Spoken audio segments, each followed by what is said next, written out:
It was a July morning in Burkina Faso. Bright and cloudless, yet halfway across the world. A storm was raging. Not a storm of wind and rain, but of questions, disappointment, and the slow-burning fire of public frustration. The headlines were everywhere. U.S. Attorney General under fire for Epstein document controversy. Promised files spark outrage after limited disclosure. Mistrust builds as hopes for transparency fade. And in the middle of it all stood a woman, Attorney General Pam Bondi. She had stepped into office just months earlier with promises of reform, of clarity, of finally putting old ghosts to rest. People believed her. They wanted to believe her. After all, she wasn't just stepping into a role, she was stepping into a storm that had been brewing for over a decade. At her confirmation hearings, Bondi had spoken with fire in her voice. She said her team was reviewing the Epstein case thoroughly. She said the American people deserved to know the truth. She said documents would be released. And the public listened. They waited. They hoped. But when the Justice Department published the first batch of files, over 100 pages of documents, something unexpected happened. The pages didn't reveal anything new. Most of the content had already been disclosed in 2024. The so-called Phase 1 left people feeling misled. Social media erupted. Talk shows lit up. And the frustration turned personal. She promised us the truth. One commentator raged on a national broadcast. But all we got was a recycled report. It didn't help that a February Fox News interview resurfaced. Bondi had said the files were on her desk and under review. But by the 7th of July, both the DOJ and FBI released a joint statement saying that no additional unreleased Epstein client list existed and the case was now considered closed. That was the match. The fuel. An audience already tired of half-truths and endless deflections. Online influencers. Once supportive, turned sharply. Some accused Bondi of betrayal. Others hinted at something darker cover-ups. Political pressure. Even personal agendas. And in the middle of this spiral, one unexpected name entered the fray: Elon Musk.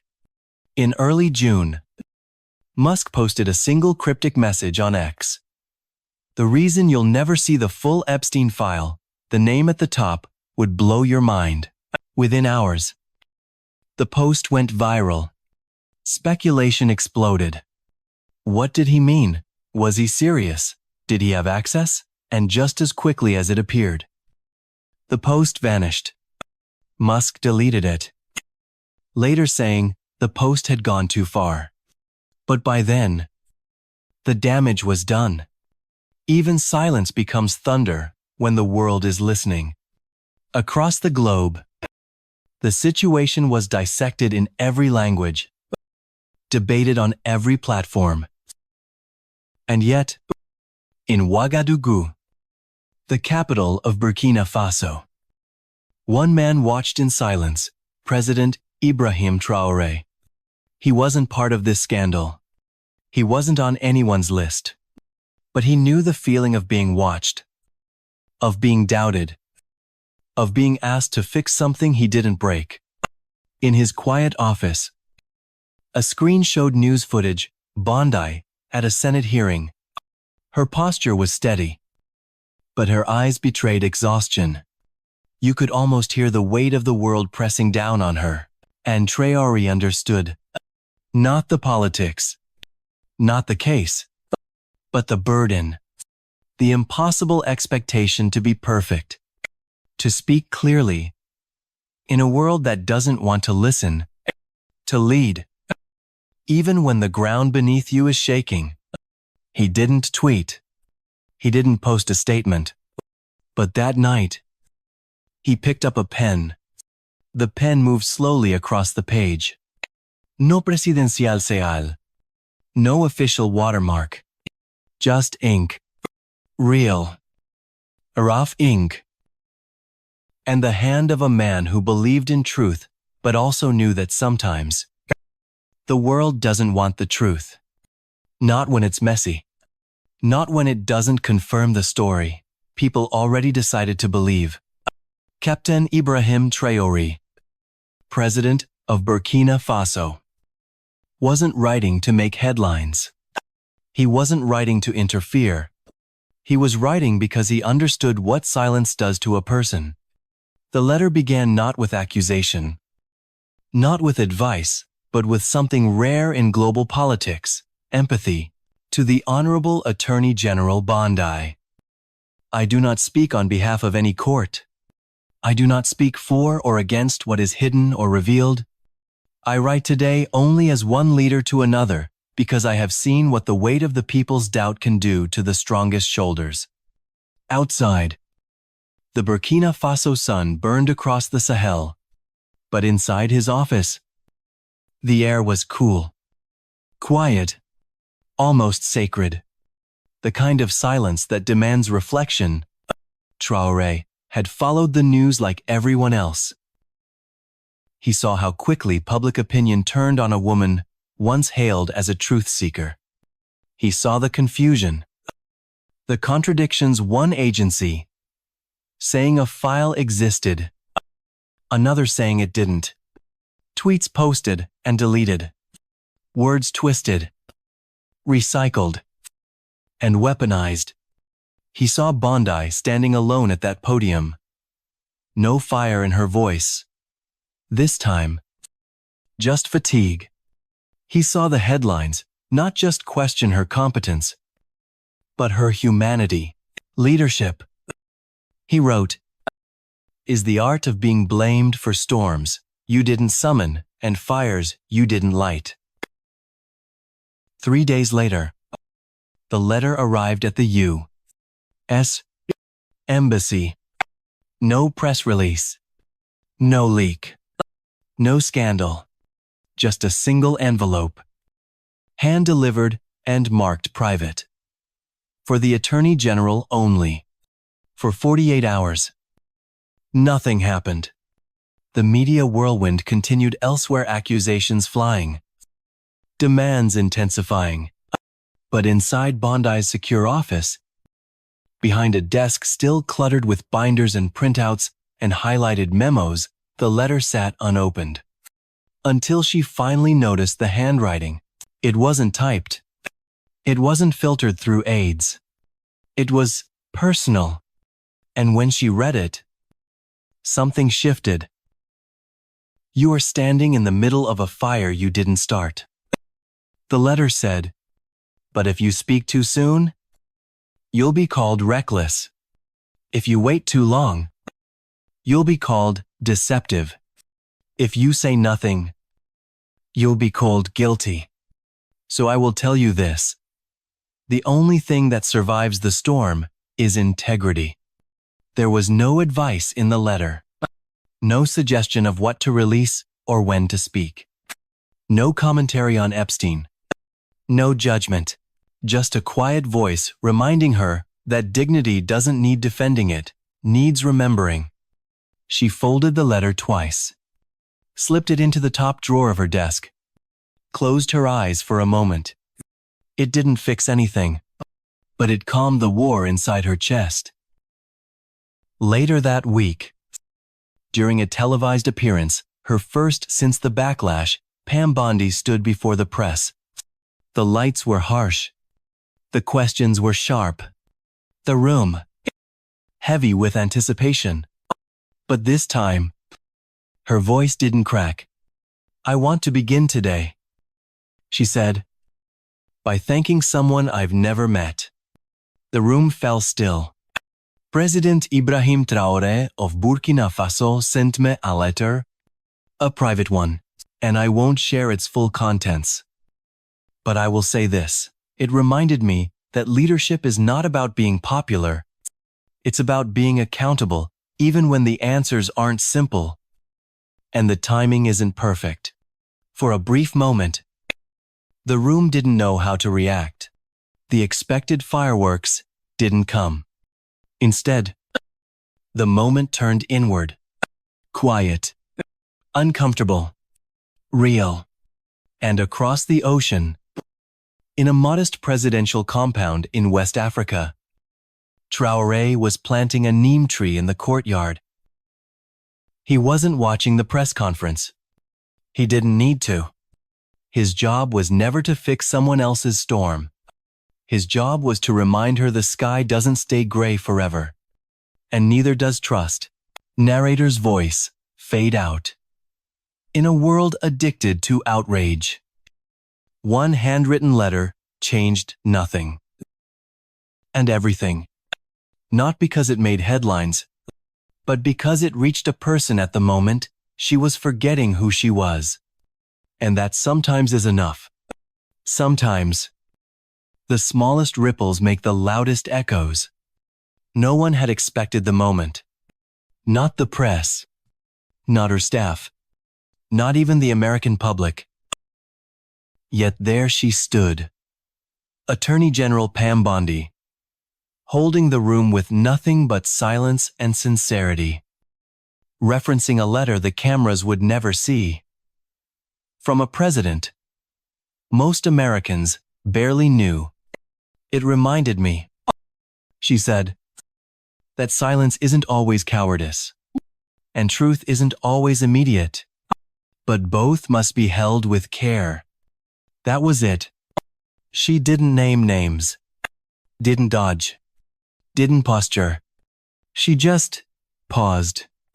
And the moment landed. Across media outlets, headlines hesitated. The usual talking points were slow to emerge.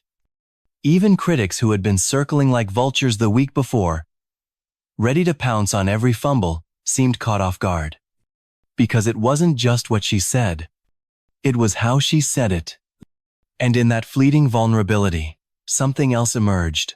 Humanity. The next morning, something strange happened. A short video clip just 42 seconds long of Bondi's closing remarks and her mention of the letter from President Ibrahim Traoré was uploaded by a small independent channel. No flashy edits. No dramatic music. Just her voice and a lower third that read, "A letter from Africa changed everything." Within 6 hours, it had 1.2 million views. By the end of the day, it hit 9 million. The comment section exploded not with rage, but with questions. Who is Ibrahim Traoré? Why haven't I heard about this guy before? This is the kind of leadership we need. Real, recognize real. And just like that, a new narrative quietly took shape. Traoré, name once distant, quiet, foreign to most Americans, became a symbol. Not a hero, not a savior, but something rarer in the modern world, a reminder. People began sharing clips of his older speeches, his interviews about service, dignity, and self-restraint.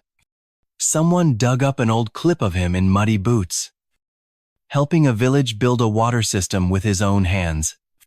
That clip alone passed 12 million views in under 48 hours.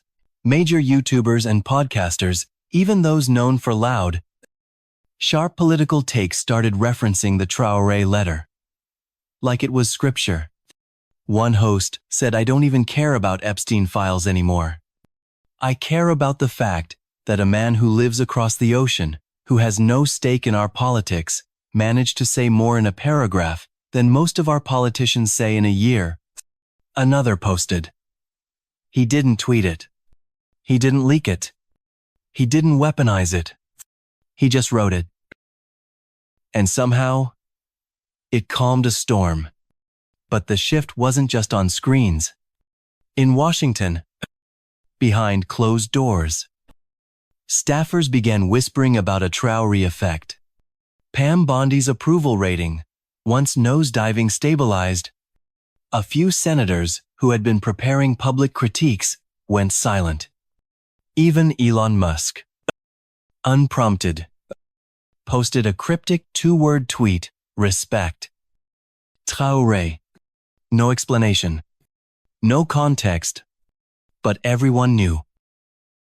And back in Burkina Faso, the president was on the road visiting a rural province hit by flooding.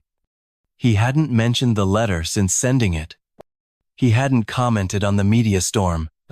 When a foreign reporter caught up with him and asked how he felt about suddenly becoming a symbol of grace, Traoré chuckled. "I didn't send a letter to change anyone's mind," he said. "I sent it so she wouldn't forget her own." Then he rolled up his sleeves and got back to lifting sacks of rice. The calm didn't last long. For every person who found grace in the letter, there were others who felt threatened by it. Because something was changing, and it wasn't just the public tone. It was Pam Bondi herself. She began to show up differently. Gone were the scripted talking points. Gone were the half-smiles hiding behind carefully worded statements. Now, when she spoke, she didn't over-explain. She didn't deflect. She didn't rush. She paused. She breathed. And, most importantly, she began to choose silence when silence was right. But Washington isn't built for that kind of leadership. And the people around her weren't sure what to make of it. Behind closed doors, aides grew restless. One senior advisor warned her, "If you don't control the narrative, someone else will." To which she quietly replied, "Maybe the narrative doesn't need to be controlled. Maybe it just needs to be honest." Another staffer leaked a memo claiming she had gone soft, that she was over-influenced by a foreign leader who doesn't understand American politics. But Bondi didn't flinch. Instead, she held a quiet meeting with her closest team. No reporters. No microphones. Just one table. And one purpose. She pulled the letter from her drawer, unfolded it, and laid it flat in the center. "You all think I'm bending," she said, "but I'm finally standing." No one said a word, because deep down they knew. The fire hadn't gone out. It had just moved inward. Meanwhile, something else began to take shape outside the halls of power. Beyond the headlines, the Traoré letter movement was spreading. Artists were painting murals of the moment, Bondi at a podium. And behind her, the ghosted image of a man in fatigues planting a tree. Poets were quoting his lines at open mics. Educators started using the letter in leadership courses. It became a case study in restraint, in grace, in how the softest voice can sometimes reshape the loudest stage. Even major figures who once criticized Bondi began to pivot. On one podcast, a former adversary admitted, "I don't agree with her politics. But for the first time, I believe she's actually listening." But not everyone was ready to forgive. Some media outlets began to frame the change in tone as a rebrand, suggesting she was using Traoré's letter as cover, a convenient way to avoid accountability. And others, more extreme, began to attack Traoré himself, accusing him of overstepping, interfering, virtue signaling. One talk show host asked, "What business does a West African leader have inserting himself into an American scandal?" The answer came not in a press release, but in a speech Traoré gave days later. At a youth leadership summit in Bobo Dioulasso. No teleprompter. No translator. Just him, standing before hundreds of students. And this line: "You don't need to be invited to bring water to a fire. If someone's burning and your hands are clean, you help." The crowd erupted. Clips of the moment went viral again. But this time, even louder than before, because it wasn't just about Bondi anymore. It was about how the world watches itself. Back in D.C., the pressure mounted.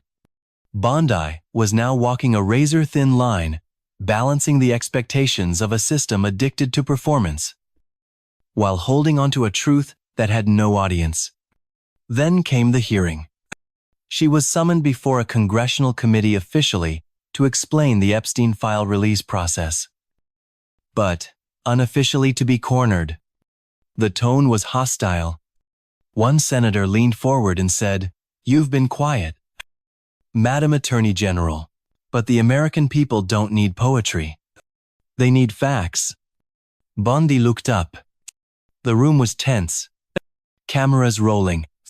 Every word ready to be dissected. But she didn't raise her voice. She didn't snap. She didn't retreat. Instead, she said, "Facts without wisdom become weapons. And sometimes, the most powerful thing a leader can say is, 'I'm still learning.'" The silence was thunderous. Even the committee chair had to pause. You could feel it in the air. Not the tension that had already come and gone. What remained now was stillness. That unnerving quiet before history decides which way it's going to bend. Pam Bondi had just finished testifying. And for the first time in months, she didn't feel like she was performing for the cameras or protecting her title. She felt like a woman who had finally emptied the weight from her chest. No applause followed. No triumphant headlines. Just silence. But sometimes, silence is the loudest sound in the room. Over the next few days, something strange unfolded, not just in Washington, but around the world. A senior law professor at Stanford published an op-ed titled "The Traoré Doctrine," where he described a new model of leadership born not from political strategy, but from moral clarity in moments of uncertainty. A headline from The Guardian read, "The letter heard but never read." It was the first time Western media began to truly explore how one handwritten letter from one man on another continent had shifted the emotional temperature of a nation. Not through pressure, not through power, but through posture. Bondi didn't respond publicly to the coverage. She didn't post. She didn't parade. But she did one thing quietly. She framed the letter. It sat behind her desk, just above eye level. No gold trim. No spotlight. Just the raw paper. Untouched. A reminder. And slowly, people noticed. During interviews, reporters would glance up and see the name in the corner, Ibrahim Traoré. And they'd ask, why that letter? Her answer was always the same. Because in my worst moment, he didn't tell me what to do. He reminded me of who I was. Meanwhile, across the Atlantic, the effect was rippling deeper than anyone predicted. Burkina Faso began receiving an influx of international student applications, young people from Europe, from Latin America, even from the U.S., wanting to intern at its civil service programs. One American student wrote, "I used to dream of working in D.C. Now I dream of spending 1 year learning under Traoré." Documentaries were greenlit. Podcasts launched. And then came the invitation. The United Nations reached out to President Traoré, asking if he would speak, not on policy, not on geopolitics, but on humility. At first, Ed declined. But then something changed. He called his staff into a simple meeting. No notice, no podium, and asked, if the world is listening not to power, but to patience, then maybe it's time I say something. On the morning of the 18th of September, Traoré, walked into the UN chamber. No military escort. No red carpet. Just a modest gray suit and the letter in his inner jacket pocket. He didn't use the full 15 minutes. He only spoke for 5. But those 5 minutes became legend. The world will not collapse from a lack of information, he said. It will collapse from a lack of wisdom in how we handle that information. Leadership is not about being first to speak. It is about being last to blame. And when we feel the world pulling us into 1,000 voices of panic, we must return to one voice, our own, and ask, are we being honest or are we being loud? When he finished, the chamber didn't erupt in applause. It stood in silence, some wiping tears, others just breathing deeply for the first time in weeks. Back in the U.S., something else happened that nobody expected. Pam Bondi's approval numbers didn't just recover. They climbed, quietly, slowly, across party lines. But it wasn't because she released new files. It wasn't because she promised more. It was because she stopped pretending to know everything and started showing what it looks like to lead through uncertainty. And for once, that was enough.